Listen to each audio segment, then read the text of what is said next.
এদেরকে সেই তিনটার কথা আপনি বলুন। এরা আজকে কি করে নবী অস্বীকার করে, রসুল অস্বীকার করে, দিন অস্বীকার করে।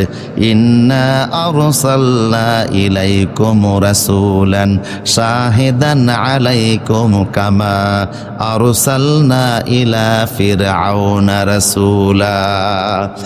আজকে এদের কাছে আমি রসুল পাঠাইছি। আরে এমন রসুল তো ফেরাউনের কাছেও মুসারে পাঠাইছিলাম। কথা বলে না, বুঝতেছেন কথা?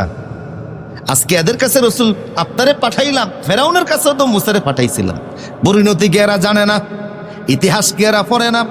অতীতের ইতিহাস কি এদের মনে নাই? ফেরাউন মুসা নবীকে অস্বীকার করার কারণে ফেরাউনের 10,60,000 বাহিনীকে আমি আল্লাহ একসাথে পানির চুবাইছি। কথা কয় না? এই ইতিহাস কি এরা জানে না?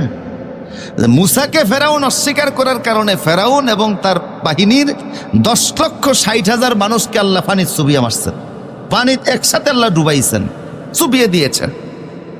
এরা তো সেই ইতিহাসগুলি জানে। এরা কি করে আপনারে, মুসা নবী যেমন রাসূল ছিল আপনিও তো আমার, এরা কি করে অস্বীকার করে?